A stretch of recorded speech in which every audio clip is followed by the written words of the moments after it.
Good afternoon. My name is Llewellyn Cox from Lab Launch, and welcome to Startup Conversations. Our guest this week is Seth Levy from Nixon Peabody. Welcome, Seth.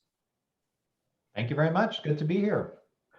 Cool. So our topic for this week is intellectual property. So if you can kind of just tell us what you do at Nixon Peabody and what IP is for you and startups.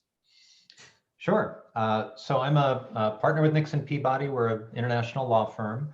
I'm based in the Los Angeles office and primarily handle patent procurement and IP licensing. So a lot of the transactions that are driven by intellectual property, particularly in the life sciences space. And so that's patents and data and confidential information and all kinds of good stuff that's proprietary to a company or an individual inventor. Cool. And so we often hear in bioscience that patents are the lifeblood of innovation. And so on day one of coming up with an idea for a company, the first question I think that people maybe skip over a bit is, has someone already got a patent on this? So how do you kind of find out what in the space is protected and where kind of the space for innovation might be? Sure. No, it's a great question and an important one. So I think probably one of the important things to highlight as we go into this conversation is that for life sciences companies, particularly in biotech, medtech, devices, having some kind of patent protection is going to be critical. There's exceptions to every rule, but you're right that I'm not sure if we're the lifeblood, but certainly the patents do become very important for R&D collaborations, for investors, for other things. So these are important things to think about at the beginning. The other reason it's important is that there are some limitations to your ability to get a patent if you've publicly disclosed or begun using your technology before starting the patent process. So again, it's important to think about these things early on so you can make sure you know how your IP or patent strategy is going to fit in with your other plans and the conversations you might be having. But in terms of understanding what's out there in the field, it's not a whole lot unlike what I think a lot of life sciences types do in terms of researching the literature, right? We're often, if we're doing grant applications or other things like that, we're often looking at what's been done before, what kind of research has been out there, and patents are sort of a variation on that theme. So what I often tell people is that, frankly, Google Patents is a pretty easy place to start just because the search functionality is a little more user-friendly than things like the patent office, although don't tell them I said so. You can go there and do some keyword searching and see what shows up. Two maybe practice tips to think about, because once you start doing that searching, you'll probably start seeing mountains and mountains of patents and patent applications come in, and that shouldn't scare you away. There are two things to keep in mind. One is patent applications are just that, they're applications. They aren't actual patents that give anyone the right to stop you from doing what you're doing.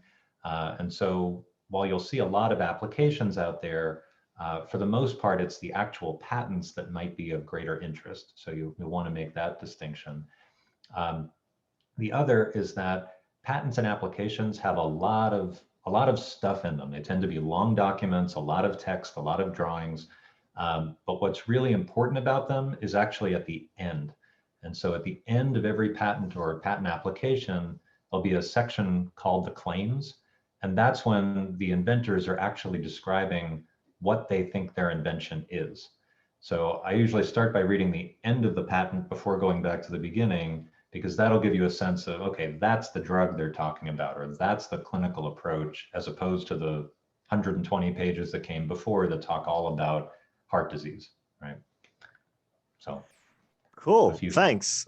It's kind of really interesting stuff. And so kind of related to that, a lot of startups that we work with at Lab Launch have spun out of universities. And so a lot of their initial discovery work was done in an academic institution. So on a previous episode, we talked to Dina Lazowski from UCLA about tech transfer from the university's perspective. From your perspective as a patent attorney, what are the important questions? What are the first things that people should bear in mind when they first approach their tech transfer office to talk about licensing out the university's technology? Sure. No, great question. And you're right that certainly most of the life sciences work tends to start in academic labs, right? So if nothing else, you should feel like you're in good company if you're talking to your university tech transfer office or your research institute. So a few things to keep in mind. One is that as a gating question, I usually ask people, are you sure you need a license to that IP now, right? To really take a step back and think, are these patents or patent applications actually relevant to your business? What are you planning on doing as you go into the clinic or as you move forward with device development? And really thinking about that so you don't go down this road prematurely. But even if you do, because oftentimes we're a long way from commercializing anything when we're first talking with the tech transfer office, you should be aware that most of them will do an option on the technology or some other preliminary step so that you don't have to do all of the heavy lifting of negotiating a license and figuring out all those details and making those payments now. So I'd say step one is really thinking about, do I need a license to this IP? Is this the right time for it? Those kinds of questions. The other thing is to keep in mind that there are things that are negotiable and there are things that just aren't. And having a sense of that going in, I think can be very helpful, that there are some issues that are just not worth debating. For example, many universities will continue to use their own patent attorneys to prosecute the patent applications and take your input, but they won't just have you grab the reins on that with your own patent lawyers. And so there are features like that of these transactions that can be helpful to talk with someone like myself or whoever you trust to talk with about that process, to make sure you're asking the right questions and not wasting time trying to negotiate things that just aren't going to work. So fantastic, thank you. And so, as well as the university tech transfer department, one other group of people that people are engaging with for the first time very early on are investors. And so, what are kind of some good tips for startup companies as they start approaching initial investors with regards to making sure they don't screw themselves by disclosing too much, but are able to properly inform those people of what it is they're working on and really what the technology promises? Sure. No, it's a great question and a very practical one, right? And so there's really two different things to think about here. One is, have we taken the steps as a company that are appropriate at this stage to protect our IP? And that usually amounts to filing a patent application or documenting our trade secrets or just doing some good housekeeping to make sure that we've taken appropriate steps to protect. And we know what those steps should be, right? We understand what our IP is, what it isn't, right? So just being prepared. The second bit is, whatever your IP position might be, to really be thoughtful about how much information you're going to share with an investor or anyone else, and at what point in the conversation, right? That when you're having preliminary conversations with investors, very often you're not under a confidentiality agreement, or even if you are, there's no need to share more than what's necessary for the conversation, right? And so it's probably more about what is the mechanism you're looking at? What's the approach that you're taking? Some of the higher level kinds of issues, as opposed to sharing all the little bits of data and every single target moiety you're thinking about, right? A level of scientific or other detail that may just not be necessary at that point, and it's better to keep confidential. So that's often a judgment call, and obviously you're trying to court investors, so you don't want to be too cute about hiding things, but there's a level of, I think, there's a balance to be struck there that a sophisticated investor will appreciate, right? That you're not just out there sharing every little bit of detail with anybody who asks, but that you understand what your IP is and what's appropriate for that stage of the conversation. Cool, thanks. And for anyone who's watching on the live stream, if you have any questions for Seth about intellectual property, please feel free to drop them in the Q&A and we'll try to get to those. So something you just actually mentioned, quite a great segue actually, is you mentioned the issue of trade secrets. And so while I feel, and I remember as a pre-entrepreneur myself having kind of very high level idea of what I thought patents were, it was mostly wrong. I really didn't have a good idea at all about really what trade secrets are, and where, on the one hand, patents versus trade secrets, which is good in which situation, and secondly, how do you really protect trade secrets, and what is really the goal for a company when they think about those things? Sure. No, it's a great question, one that comes up a lot, and this is where I think having a plan in advance or some knowledge in advance can be very helpful, because both with patents and with trade secrets, there are some bells you can't unring once they've been rung. So the way I tend to look at this is that you're going to have important technology in your company, right? And it may take all kinds of different forms, whether it's data, it might be physical materials, it could be a particular approach that you're going to take to drug screening, whatever it happens to be. And things like patents and trade secrets are the tools we use to protect them, but those aren't the pieces of intellectual property themselves, right? We really have to understand how we use those tools, usually in an overlapping way, to protect what it is that we really care about.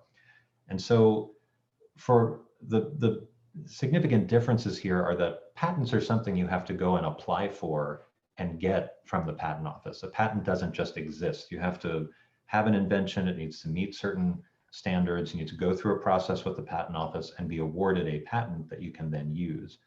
Trade secrets don't work that way. Trade secrets just exist if they are pieces of information that are valuable and confidential and that are treated as such by the company. You don't just share them with anyone, but they really are accessible only on a need-to-know basis. You put some processes in place to really protect the things that you care most about. And so what happens with trade secrets is, if someone else comes up with the very same trade secret as you, there's not much you can do about it from a trade secret perspective. Trade secret protection is really about that employee who leaves and takes something with them, or that contractor who works with you and steals something. And so the purpose of trade secret protection is really to put some structures in place so that if someone does something to you by stealing your information, you have legal recourse against them. And so the trade-off you make is that you have to actually treat things as though they're important if you want to have that protection later. And so the way that tends to overlap is that, when we're looking at any technology, there are pieces of it that likely are important for patenting, and there may be some elements to it that are also a trade secret. And the balance we need to strike is that whatever goes in the patent is going to be publicly known, it'll be published. The trade secret has to stay confidential. And so that's when you tend to work with your friendly neighborhood, patent attorney like me to help figure out how much is enough to put in the patent and what can we kind of hold back as a trade secret to make sure we're satisfying our goals on both fronts. So. Excellent, cool. And something else that I think is really been emerging, especially over the last 5 to 10 years, and probably expanding more into the future, is we're seeing a larger number of companies in the biotech space that have somewhat of a hybrid nature in the fact that a lot of their value is now in code, in algorithms, in databases, in those kind of digital assets that themselves have value, and so are probably more familiar to people in the tech space. So how should a biotech company think about those kind of issues as they explore intellectual property protection? Right. No, that's right. So the whole world of digital health, it is exactly that. It's a hybrid that lives somewhere between life sciences and the tech space. And so what we tend not to see quite as much patent activity here, particularly in the universe of AI and some of the more contemporary themes that are being woven into these products. But I think there's a few rumors maybe to dispel. One is that, patents can exist in that space. It's something I would encourage people to think about and make sure they have a good answer to, meaning an answer to the question of why did you or did you not go down this road, right? And at least be thoughtful about whether patenting needs to be an element of what you're doing. To some degree, for example, if you're a digital health company and no one's going to have access to your source code, it may well be that, patent protection isn't quite as relevant because everything's kind of behind the scenes, and getting a patent or even policing its infringement may be more trouble than it's worth. So it is a bit of a different universe. It also brings in our friend, our cousin, the copyright, which speaks to all of your software and code and GUIs and databases, and has another collection of IP protection that tends not to exist in other parts of biotech. And of course, there are trade secret implications here too. If there's ways that you're processing data that are really unique, or there's data sets that are especially important, those kinds of things might fall under a number of these different categories. Cool, it's really interesting. And so actually, again, something you kind of just mentioned and makes a great segue into another topic is, again, in the biosciences, we tend to talk about patents almost exclusively. But one of the questions that I've seen a lot from early inventors and entrepreneurs concern issues like trademark. Should I trademark my company's name? Should I trademark my logo? How important are trademarks and copyright to an early stage company? Yeah, I would say the trademarks in particular tend to be a whole lot less important. Not because we don't love a good trademark, but really for two reasons. One is that with something like the technology for the company, if you start disclosing it before starting the patent process, you may not be able to get a patent later. Trademarks don't work that way. In fact, you can use your trademark and already start accruing some trademark rights simply by virtue of using it in the market. The registration is something additional that brings additional benefits, but that could happen down the road. What I would also tell people is, and this is the part to think about up front, the selection of your company's name is an opportunity to think about how can you be a little different? How can you build a brand that's going to be stronger? And from a trademark and branding perspective, a word that's arbitrary or made up relative to a particular product is going to be a much stronger trademark than one that's generic. And so, for example, Apple for computers is actually a very strong trademark because an apple has nothing to do with computers other than what we all associate with, right? Computers and iPhones and other things. That's very different from calling your company, Pharmaceutical Solutions Inc., right? And you're going to develop pharmaceutical products, right? That's going to be a very generic sort of name that's tough to protect. And so I would encourage people to think about something creative, something interesting, something that doesn't have, the exact thing you're doing baked into the name of the company, so that you can build a stronger brand. And that can be important for trademark. The other thing, just to make the point, is that ultimately the products that you sell will probably have their own brand name, right? I mean, the drugs that Johnson & Johnson sells are not called Johnson & Johnson. That's part of the brand as well. But it's the individual drugs or products or services that have their own brand names, right? The individual products. So those are things that'll happen down the road. So that if that relieves some anxiety of having to figure all of this out day one, rest assured there's a whole branding effort that'll happen in success when you've got a product, ready for clinical trials or when it's going to market. It's great advice, and I think #LongLA. It's very good advice for people in Los Angeles, the creative capital of the world, to be creative. Sounds almost intuitive. So I have just time for kind of one more question, and it's actually one that again I had no idea about when I started out, and found out things were a lot different than what I expected. And we focus a lot in entrepreneurship circles and in education about the creation of intellectual property, of filing patents, of going through the process and getting that registration at the USPTO. But equally, if not much more important than creating the patents, is prosecuting patents. And so hopefully, we all hope that we never get infringed upon. But what should a startup company kind of be aware of as we're heads down developing our product, doing R&D, what should we be aware of in the world of IP to make sure that our patent remains uninfringed, and what do we do if we find out someone is potentially infringing? Yeah, no, it's a good question. So if on some level, infringement is a good thing in the sense that you must be onto something, right? If somebody else thinks it's a good idea too, but I know that's a little comfort when there's an infringer out there. This really is going to be a case-by-case kind of issue, right? And particularly for startups. And I say that because if there's already significant infringement of your IP, whether the patent's issued or not, if there's already significant infringement at the very early stages of the company's life cycle, then we probably have to have some real conversations about whether the infringement is so significant that our business is even viable, right? Is it that there are other people that are doing what we're doing and that are already much further ahead, much better funded, those kinds of issues? Or is this a situation where maybe it's another startup that's in the same space, but not quite where we're going?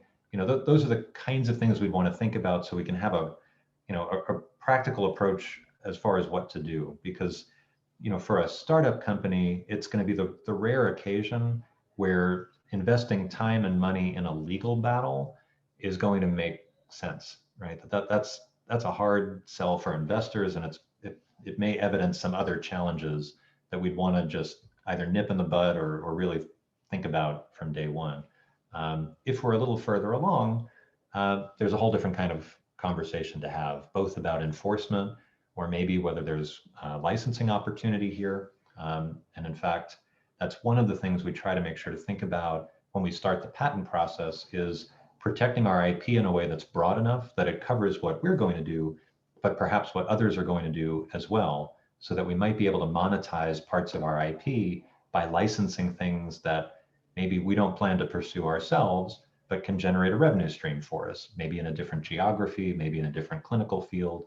Maybe we're focused on therapeutics, not diagnostics, those kinds of issues. So.